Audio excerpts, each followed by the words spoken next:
All right, we are back live streaming. Joe Moore, Victoria Dekker. We're here to talk about our new report, Psychedelics at Work. Yay. So just going live with Instagram right now. So, hey, Instagram, we are going live today to talk about our Psychedelics at Work report. So, we're talking about the kind of workforce situation in psychedelics. A lot of people are interested, and we got a lot of questions answered. So, Victoria, you've been working on this for a little while now. What was the intent behind this report? Yeah, so thanks for making time to chat about this today, Joe. I've been like toiling away in my cave for the last like couple of months working on this report, and I'm pretty happy and relieved that it's finally seeing the light of day today. I've been like working on it for so long and been chatting with the team and working with the team on it for so long that it's yeah, it's nice to share it with the community because we ultimately created it so that our community can benefit from it. So, yeah, to share a little bit about the catalyst for it. There are a lot of reasons why we made this report, which, if anybody's just tuning in or hasn't seen the posts, it's free and it's available on our website. You can get the links to it on all of our socials, everywhere we have social accounts right now. But yeah, so this is our second report and what's becoming like something of a tradition for us in the fall. Last year, we released our first report about the psychedelic workforce, in which we tapped the students from our Vital program and graduates of the Vital program. But this year, we decided that we wanted to go quite a bit broader in our analysis of the workforce.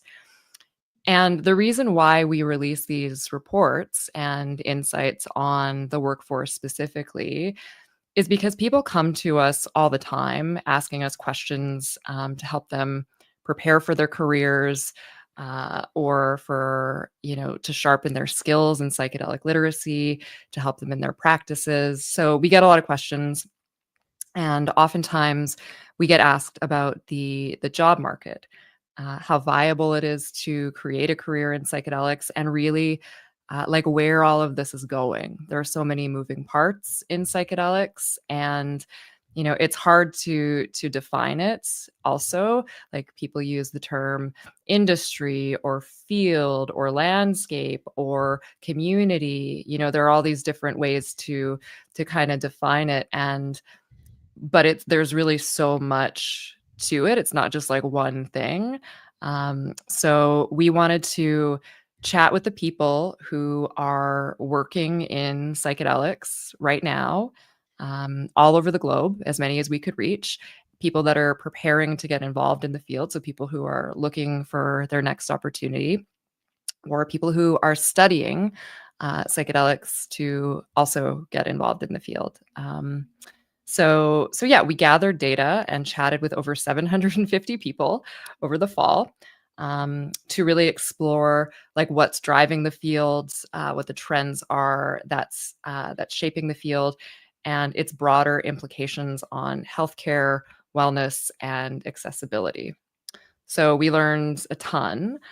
Some things that we were really surprised to learn, and some things that were, super validating also, and some things that gave us a lot of hope for the future, and also some things that like we have learned can be worked on throughout the field. So yeah, we're really excited to share the findings in the report. Anyone can again download it for free from our websites, and yeah, we're really stoked to see what people think.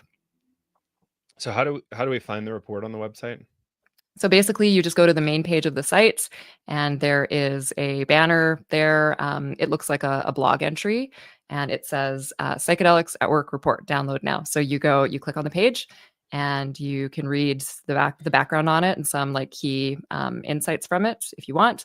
But if you just want to download it, you scroll to the very bottom of the page. There's a little form there that you put your email address, your name, and yeah, you put your email address and name into it, and then it will appear in your inbox in about a minute. Outstanding. Yeah, Yeah, thank you. you're Um, welcome. I love that we're able to pull this much data from the community to be able to share. Yeah. It's kind of a good magic trick, right? Like Yeah. how do we pull out like really helpful data for people to make decisions with from Yep. this like group of folks that pay attention and hang out with us. It's really Yeah. awesome. Yeah, and it's I was pleasantly surprised at the response rate. I think we had an over 80% completion rate, and we had 751 people who responded. So you're right, Joe. Like we you and I, like, we work together every day, and we work inside this little like Psychedelics Today bubble. But it's really humbling to kind of pull back the curtain every once in a while and peek out and see like just how many people are paying attention to not only us but this movement, and who care enough to share their experiences within it and their hopes for it. Mm, great. Yeah. Yeah. I'm really excited about the future of psychedelics. I think we have a long way to go here. Um, I think the first inning probably started somewhat recently, and it's off to a little bit of a slow start, but I think this is really going to accelerate.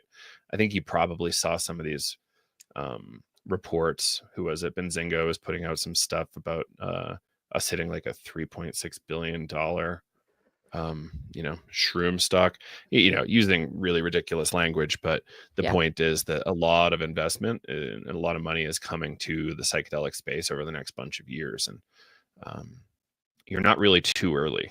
It's kind of what I observe, right? Um, I think the time's now to get training, and wherever you choose to get training. Obviously I prefer if you come to Vital, but just get some training and start trying to get involved professionally in some way or another. And is it the case, Victoria, that everybody wants to be a facilitator, or do some people want to just be around the field? It is very much not the case that everyone wants to be a facilitator. You think of, working in psychedelics, and immediately a lot of people think of facilitation, when there's truly like so much more to it than that. Um, there are a ton of different work areas in the field, and I'm just scrolling over to the report. Um, and I'll share some of them that we highlighted, because again, like, there is so much more to this space than facilitation. We wanted people to who might be unaware of all the work that is occurring, to get like the full breadth of what really goes on in the field and what people are doing. So we at the end of the report, in the third section, we cover psychedelic sectors and careers. We really zero in on these different work areas, and we've got 13 of them. Um, and so yeah, there are therapy, wellness, and healthcare, licensed clinics and service centers, science, research, and academia, executive, business, and finance, events, conferences, and retreats, consumer packaged goods, legal, compliance, and policy, nonprofit and advocacy, education and training, media, marketing, and communications, underground and alternative practices, arts and culture, and technology and innovation. So those were the buckets that we looked at. And for each one of those work areas, we chatted with and got some insights from a leader in that field. So we've got some interviews in the report with experts that work in each of those areas.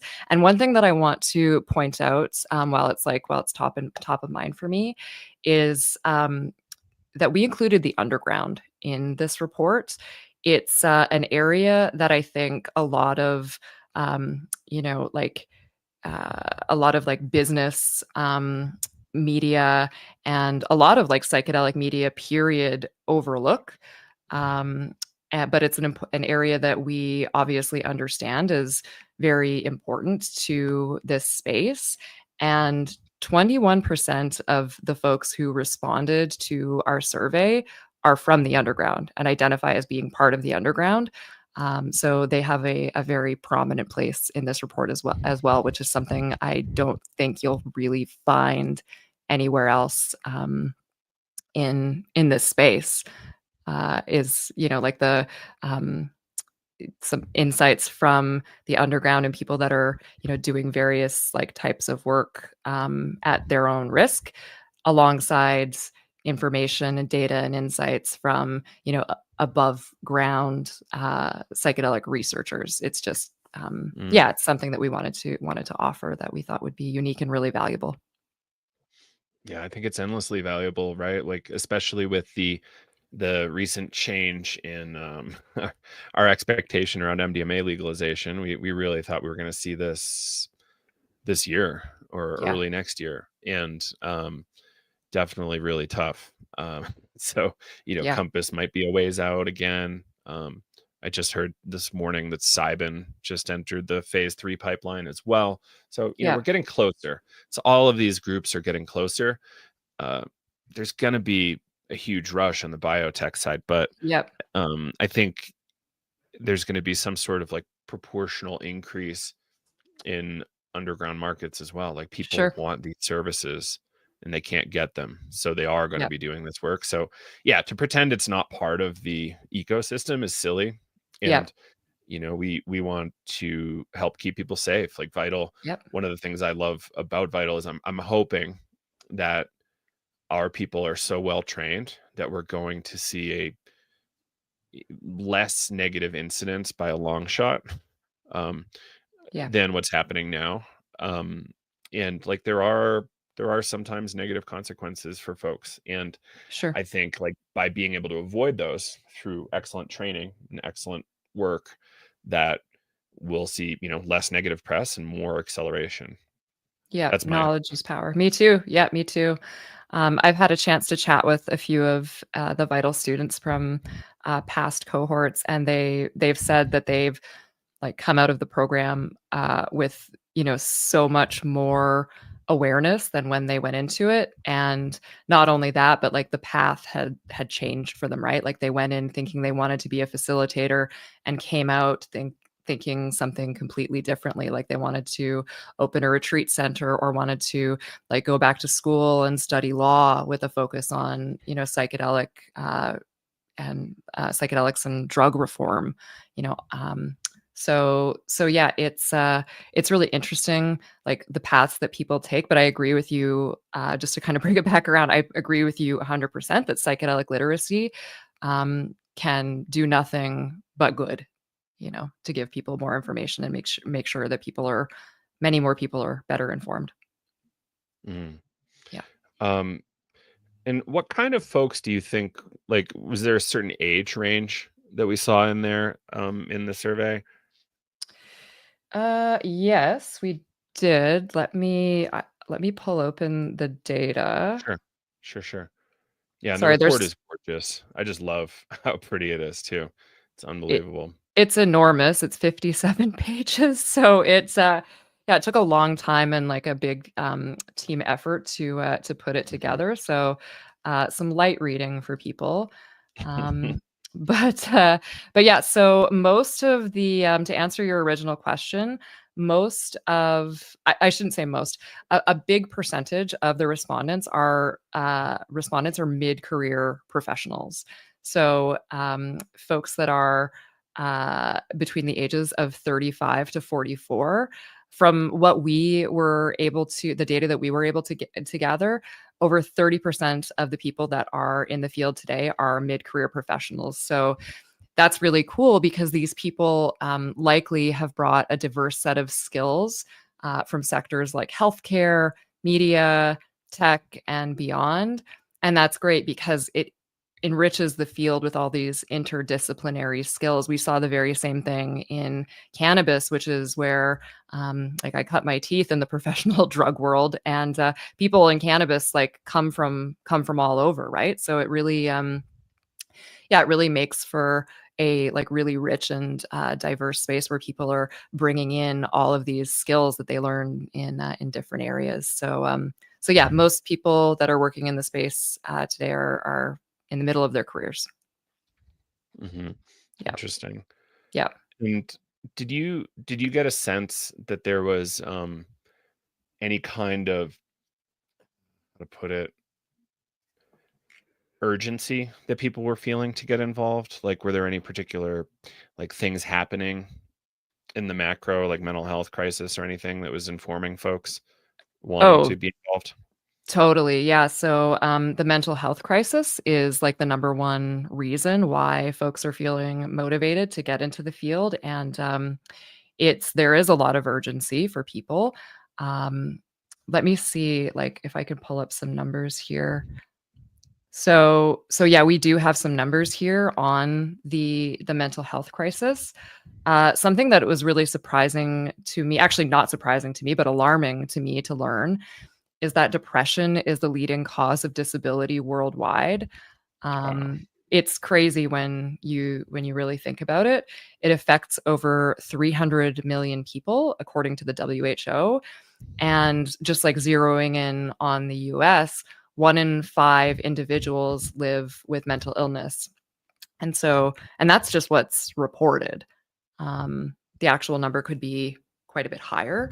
Something that we also are really concerned about, and people that are getting involved in the field are really concerned about, is the overdose crisis. And we've talked about this on the show plenty of times before, but overdose deaths in the US hit an all time high in 2022 at, I believe it was 111,000. Um, so the belief is that a lot of these overdoses are coming from untreated mental health and addiction issues. And so people are really, like, really worried about this, and rightly so, and want to, want to like combat these problems with new therapeutic approaches. And psychedelics are offering hope for these issues in a way that traditional treatments haven't really been able to. So so yeah, let me just pull up some data here because I've got some handy Sure. about As this. you're pulling that up, just wanted to share this one. Sure. Mr. Martinez says, "Love the podcast. Depression is misunderstood. Diet, exercise, social media, relationships, community, family, empathy, all important." Totally Very agreed. important. Yeah. Yeah. Thing about psychedelics is sometimes it can push you towards action, Yep. and if you're stuck, it's sometimes hard. Yeah. Yeah. Yeah, so, our respondents, 85% of our respondents say they're optimistic about psychedelics being integrated into mainstream healthcare and wellness, with many viewing these substances as crucial tools to address the mental health crisis. So we were pleased but not surprised to see that. People are really motivated to create some change because they're tired of suffering. They're tired of seeing the people that they care about suffer, and they're tired of knowing that there's so much suffering going on in the world, and they want to help. Mm, that's great. Yeah. Um, yeah, it's such an important thing. And I think we've seen this forever, right? It's, you have your healing experience and you just want to get involved. You're like, Hmm. oh, this is substantial. For me, I was just reading and saw these transformational stories, way back in my undergrad. I was just blown away by these stories of transformation. And now we're seeing Yeah. it all over the place. And no, no corner of the globe goes untouched, right? It's, we're we're seeing people get healing in law enforcement, military, teachers, Yeah. moms. There's Yeah. so many segments of people. It's really just amazing. And everybody, not everybody, but a lot of folks come out and they really want to help others. Yep. Yeah, I have a similar story, and not to like, get into like the thick of it, but I'm a complex PTSD survivor, and I turned to psychedelics in 2020 when nothing else worked for me, and I was just getting like worse and worse and sicker, and I found freedom for the very first time after suffering for years and years and years. And psychedelics were something I had a lot of experience with. I'd been using them since I was a teenager, but uh, you know, it, I approached them a lot differently, with more intention, and out of like a lot of desperation for something better and something that worked. And once I started seeing some success and started like getting my life back, that was it for me. I was working in a related field again, like I was working in cannabis, and I just wanted to get involved because I really believed in the movement and believed in the power of psychedelics to help. so many. And so yeah, my story is not that much different than many others that we meet in this field. Yeah. Thanks for that. So, what are people thinking about trainings? Like, are people who want to work here like really understanding that training's super important? Yeah, they are. At least from the data that we gathered, we've learned that, and we knew this. At least we believed it because training is one of the things that we specialize in. But we have come out of this project um, like feeling very validated that specialized training really matters. So 95% of our respondents, like a whopping 95% of our respondents, have either pursued or plan to pursue psychedelic specific education. And so we don't mean like they all plan to take, a year-long course. They just plan to improve their understanding of psychedelics somehow, right? And so that could, that could take the form of anybody from like, you know, a person who's going to do more reading, who's going to invest in some books, who's going to take, like a 2-week long course, or take a year-long course and really dive into it. 29% of our respondents who have pursued psychedelic study have done it in a way that's self-guided, and 18% have obtained facilitator training. So there's like a wide kind of gamut of experiences in psychedelic education. But we are finding that it is super important for people to get training, and they know it is too, because the field is getting more competitive. So something that we found, and in some of the qualitative responses from people who answered the survey, is that psychedelic education has helped them get a leg up, and it looks really good on their resumes. And we can get into like the paths to getting involved in the space and how people got their jobs. But yeah, that's something that we've been hearing. Yeah, that's excellent. And what was some surprises for you in the data? I'm sure once in a while you were a little like uh, shocked by what you were reading. Like, did that happen once in a while? Yeah, and I mentioned this like a couple minutes ago, but 21% of our respondents work in underground practices, and I wasn't surprised to hear that per se, but I was surprised that that many responded. So something that we made sure of was that the data that we gathered was anonymized, that there was no way to trace it back, and we were very clear with folks when we were asking people to fill out our survey that the data wouldn't be traceable. So we think we did a good job of letting people know that like they could answer freely. And yeah, many of them did. So that was a very nice surprise.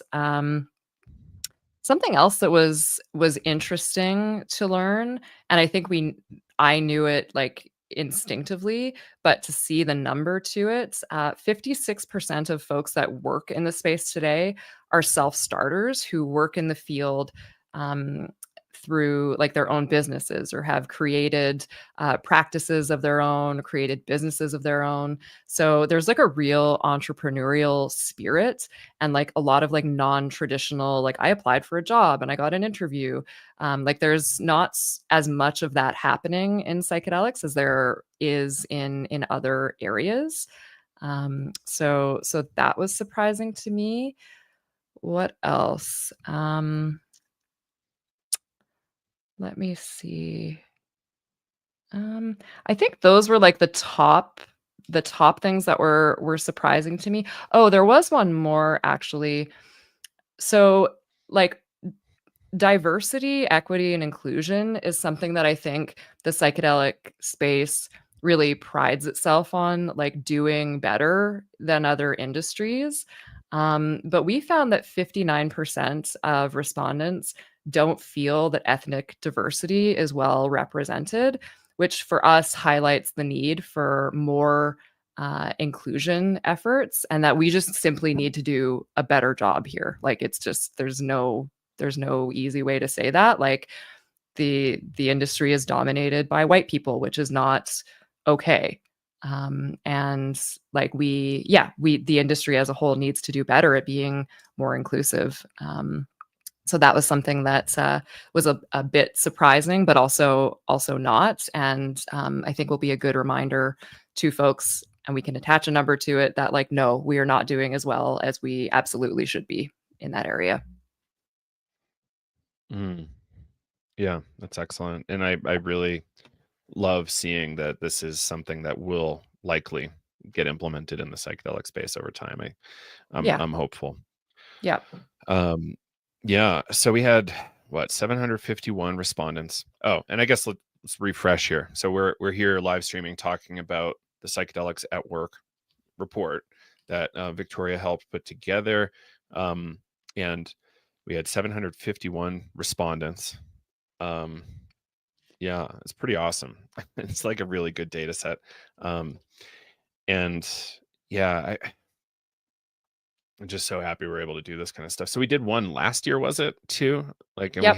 had, was it more, it was more of like an industry report, right? Like what's going on out there than a workforce report. Yeah, so we for last year's report, our survey sets, the folks that we interviewed were all from our Vital program. So what we wanted to do last year was really get like a good profile of who is entering the space and really zeroing in on like the individuals themselves. So there's a lot of demographic data in last year's report, which you can download from our website as well. But for this one, we wanted to go quite a bit broader because we understood that,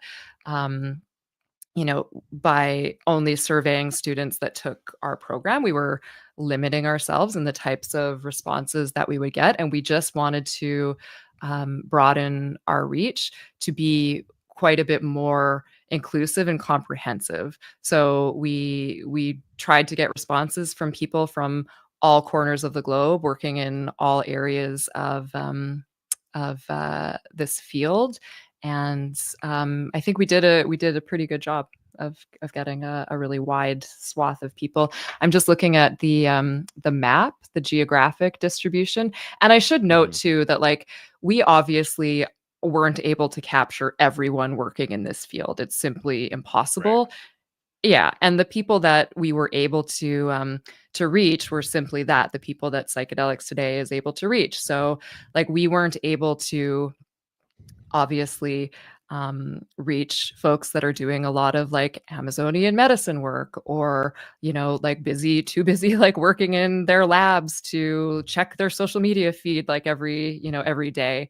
But if we do, and we plan to repeat this survey next year in some form, it's our hope to go even broader still and try to reach people that are outside our immediate network. So um, yeah, so just like looking through that lens, understanding that our data is not all encompassing of the people that are engaged in psychedelic work today, because it's just kind of impossible. We Just looking at the map, the geographic distribution that we were able to pull shows us that 62% of folks doing this work are in the United States. And then there are 7% and 7% working in the United Kingdom and Canada, 4% in Australia, 4% in Spain, 4% in Germany. And then the remaining 12% are scattered in other countries around the globe. Amazing. Yeah. So what, um, somebody's asking, what is the underground? I say the underground is where there's all sorts of unregulated and perhaps illegal things happening. So it could be underground psychedelic assisted psychotherapy. It could be Yep. selling of drugs. It could be a number of things. But it's how most people are accessing psychedelic psychotherapy right now. Correct. Um, yeah. Yeah. Is it? Is this a topic you get into in the cannabis space at all with your past there? About the underground? Like, what is the underground versus the above ground? And there's always some fun topics of like Yeah. Colorado, I remember like when we legalized cannabis here in 2014, there was a whole set of discussions of like, how are we getting genetics? Like, are we Yeah, okay to like get this from illegal operators and or import it over state lines? And I think everybody just turned a blind eye and said, we're just going to let it happen. But right. this is an interesting question. We're kind of seeing this in action right now in Colorado with our regulatory framework that's getting spun up for legal access in just less than 2 months. That's really crazy. Yeah. Yeah, to answer your question, Joe, I think that like the legacy market or the gray market or the underground in cannabis, however you want to kind of term it, it's quite a bit more cut and dry, but quite a bit more cut and dry than the psychedelic underground, because it's really like it's not just one thing, but it pretty much is. It's like the growing and like extraction and like the production of cannabis products for sale, right? But psychedelics it's a space that's so much more like nuanced and like diverse and different. There are a number of different substances, like infinitely more substances. There are, different applications. There are different rules in different places, which is the same for cannabis. But there's a lot more to it. And so when we talk about the psychedelic underground and when we talk about it in this report, we're talking about a really diverse spectrum of people, groups, and practitioners who either work with psychedelics or offer related services. So, and I think the key thing that kind of pulls all this underground work together is that this work is often done outside of established legal or medical frameworks. So, like, you think of the underground, and you might think like images might come up about like secrecy and illegality and like somebody kind of lurking in like an alley kind of thing. But the reality is like far more complex and nuanced than all of that. And to your point, it could include, anyone from somebody who's like supplying psychedelics on WhatsApp to a licensed psychotherapist who risks their, career and their credentials to help people who want to do psychedelic therapy. Um, so yeah, it's just like a super wide spectrum. There are psychedelic churches that are operating in North America. There are like grassroots organizations that, talk about psychedelics and have psychedelic events.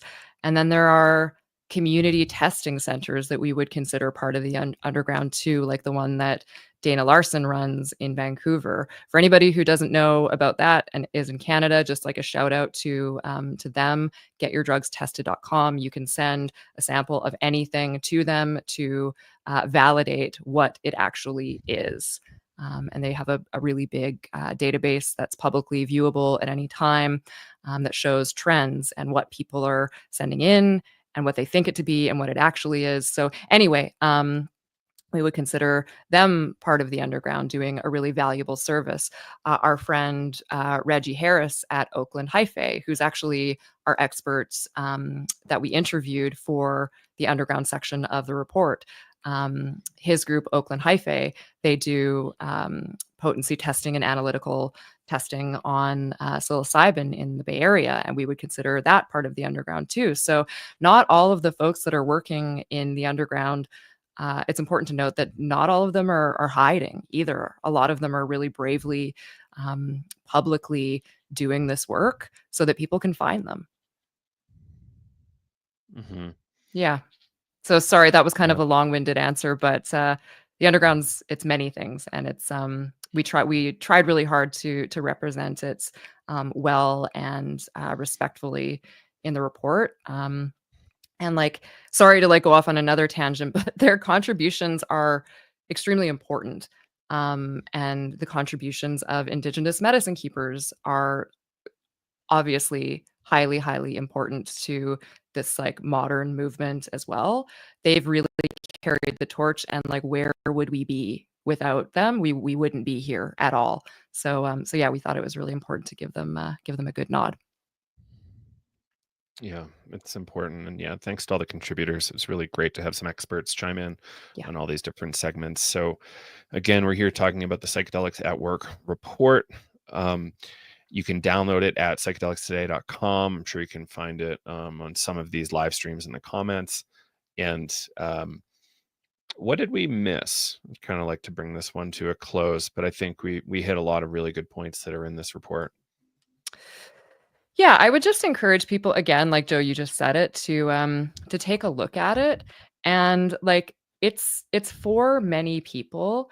Like if you're not working in the space today, like that's okay.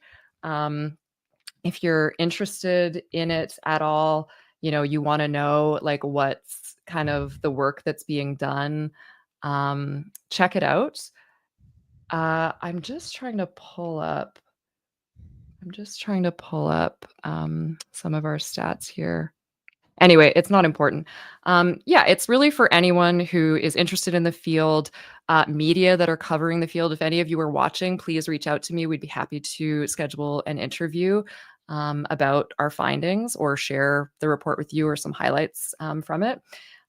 Any healthcare workers or mental health workers, people working in wellness, people who are exploring psychedelics as a new therapeutic tool or are considering doing so, please, please, please check it out. There's a lot of stuff in there for you. And yeah, anyone who's curious about this movement, we think you'll find some value in it, and it's free. So check it out. It's on our website now. Yeah, and for those who are looking for education, we have an amazing program, Vital. It's our 12-month process-oriented training program, and we are very proud of it. Some people are coming out with some amazing testimonials that you can check out at vitalpsychedelictraining.com. All right, Victoria, thank you so much for helping on this live stream and with that report, and looking forward to getting that shared with all sorts of folks. Yeah, Take care. thanks, Joe. Okay, bye, everyone.